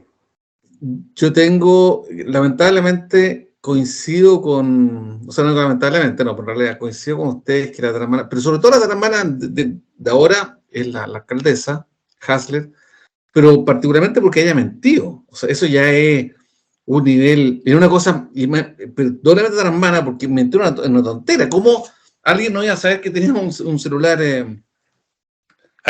asignado a ella como funcionaria? Entonces la alcaldesa, pero por supuesto con un bonus track, no tengo detalle, pero leí por ahí, ustedes saben que yo no tengo gran cariño por el Partido Comunista de Chile, pero leí por ahí que están en una pelea terrible con Hugo Gutiérrez, con el destacadísimo, prudente, noble, distinguido, inteligente, proactivo, democrático, tolerante, señor Hugo Gutiérrez, exdiputado, consejero, pero parece que apoyó a alguien de otra parte, están peleados, le hicieron una sanción interna, está grande. Yo nunca había visto, no tengo recuerdo, que se filtró la sanción, que dice que todavía no está tomada, no se ha notificado, pero se filtró por ahí que iban a suspender la militancia de Hugo Gutiérrez por haber apoyado a un candidato del Frente Regionalista Verde Social. Yo la verdad, como ex miembro del Tribunal Supremo de un partido político, le encuentro razón. Si eso hizo, si Hugo Gutiérrez hizo esa tarambanada, le encuentro toda razón al Partido Comunista que lo eche, porque es una deslealtad enorme. Para eso tiene que reconocer el partido, puede apoyar a quien quiera, pero siendo él militante y sobre todo autoridad del partido. Pero debo muestra que Hugo Gutiérrez pone un track ahí al ladito hace mérito Hugo Gutiérrez. Fernando, cuando diste tu caso, tu sistema colapsó, así que no escuchamos ni el nombre ni los fundamentos. Esto ya está definido porque ya hay 3 votos para el nombre de Sijalde, pero igual queremos escuchar cuál era tu candidato y tu fundamento. Ya, yo tengo mi candidato y va a ir con un bonus track también. Ya, dale. Como dije, mi candidato al Partido Republicano. Ah, el Partido Republicano, ya. ¿Y cuál es la razón? Bueno, no sé si han visto la franja televisiva que ellos van a redactar el nuevo reglamento de orden y seguridad. Y porque según ellos la Constitución es eso. ¿Usaban ese concepto de reglamento de orden y seguridad? ¿Eso? No, pero se entiende. Ya, que como tú lo habías mencionado así anteriormente, entonces ya. ¿Y cuál sería el bonus track? No, ellos lo dicen más encima, que salió publicado en el MOL, que ellos van a oponerse a todo. A ver, publicaron en el MOL que ellos no quieren cambiar la Constitución, así que se subentiende que van a boicotear el proceso. Ya. Entonces, como pasa eso, entonces, ¿qué están haciendo en esta elección? Participando por defender los intereses que representa su partido. Si no participan, ¿quién va a estar adentro abogando por su idea? Sí. El Partido Republicano alega que han sido arrastrados a esto. Ellos nunca han querido cambiar la Constitución. No lo dicen ahora, lo dicen desde el proceso anterior. Así que no sé si a alguien se sorprende por esa postura. No, sí, por lo que ya me quedó claro, pueden cambiar los 10 mandamientos, pero la Constitución del 80 jamás. Ellos han sido muy, muy claros en eso desde un principio. Así que. Y mi bonus track. Dale, a ver. Ricardo Lagos Escobar. Ya sé por qué. Por la tarambanada de que le dio el apoyo a Jaime Rabinet y después descubrimos que tiene buen estado físico porque empezó a hacerse una vuelta de carnero. Se pegó una voltereta. Sí, para los amigos que no sabían, el expresidente Ricardo Froilán Lagos Escobar, grabó un video de apoyo al candidato al Consejo Constitucional por Evópoli Independiente, de tu partido, Cristian Larraín, al Consejo Constitucional con Jaime Rabinet. Y obviamente eso cayó muy mal en el socialismo democrático, y obviamente después las presiones, las conversaciones, y a los pocos días entonces el señor expresidente sale diciendo que haber grabado con Rabinet fue un error, a pesar de que reconoce que él fue un leal colaborador en su gobierno. Me parece interesante el punto que hace notar Fernando, porque en realidad una persona de la talla de Ricardo Lagos no debería cometer ese tipo de errores. Pero bueno, ¿qué le vamos a hacer? Ganó por lejos la señora Iracy Hasler como la tarambana del programa, pero claro, tenemos especialmente su Gutiérrez, Ricardo Lagos difícilmente vaya a cometer un error tan grave como ese más adelante, pero sí hay una actuación roja para él. Pero sí, Hugo Gutiérrez tiene muchas posibilidades del día de mañana de ser el tarambana del programa. Ojo, el señor Ibáñez, presidente de Convergencia Social, el partido acaba de lanzar, esto está calentito, así que no alcanzamos a tomar más antecedentes, acaba de decir que el candidato Juan Sutil, que va por Chile Vamos al Consejo Constitucional, habría pagado a lo menos un par de millones a a diputados de Chile Vamos, de RN, de la UDI, por ahí, algo por ahí es la cosa, para que votaran a favor de proyectos que benefician a su empresa o al empresariado o no sé qué más. Ojo con eso, es una muy grave imputación, fue una entrevista en TVN, el periodista le pidió más antecedentes, Ibáñez no fue muy claro, así que seguramente sobre esta materia vamos a tener antecedentes para el próximo programa, que se hace después de la elección del Consejo Constitucional, que al final no tratamos nada de este tema porque parece que le importa muy poca gente realmente el resultado de la que vaya a ocurrir con el Consejo Constitucional. Pero bueno, el voto obligatorio está aquí. Va a ir harta gente por el miedo a la multa. Sí, aunque sea por el miedo a la multa, y de todas maneras, algo va a pasar con ese consejo, algo puede... De hecho, va a pasar y va a ser complicado. Sí, en una de esas ofrecen algo interesante o solamente algo que no sirva para nada, así que vamos por el rechazo a la primera, o tal vez nos convencen de que... No, de hecho, hay un gran problema. En los últimos años, toda elección se ha resuelto contra el gobierno de turno. No, por ejemplo. Bueno, gobierno que hoy día ha querido tener poco involucramiento. Y el domingo 7 de diciembre tampoco va a ser la excepción. Exacto. Y como último dato, acuérdense que en el programa anterior estuvimos hablando largamente sobre el caso de la periodista Paulina de Allende Salazar, y que había presentado, entre otras acciones, un recurso de protección. En realidad no presentó ella, presentó otro periodista en su beneficio, y yo anticipé que eventualmente podía ser rechazado en primera vuelta por falta de oportunidad, y efectivamente eso fue lo que ocurrió a poco de terminar de grabarse el resultado. Sin embargo, este periodista apeló a la Corte Suprema en este caso, así que seguramente es posible que más adelante tengamos resultados sobre ese recurso de protección. Es un tema que también marcó la agenda política noticiosa de las últimas semanas. Nos vemos entonces después del 7 de mayo en el programa de la primera quincena de mayo para seguir conversando sobre la actualidad nacional e internacional con los ciudadanos en línea. Muchas gracias Fernando Ramón Palma Tapia, Cristian Larraín Ríos y Pedro Iturrieta de esta grata e interesante conversación, y nos vemos en el próximo programa, Dios mediante.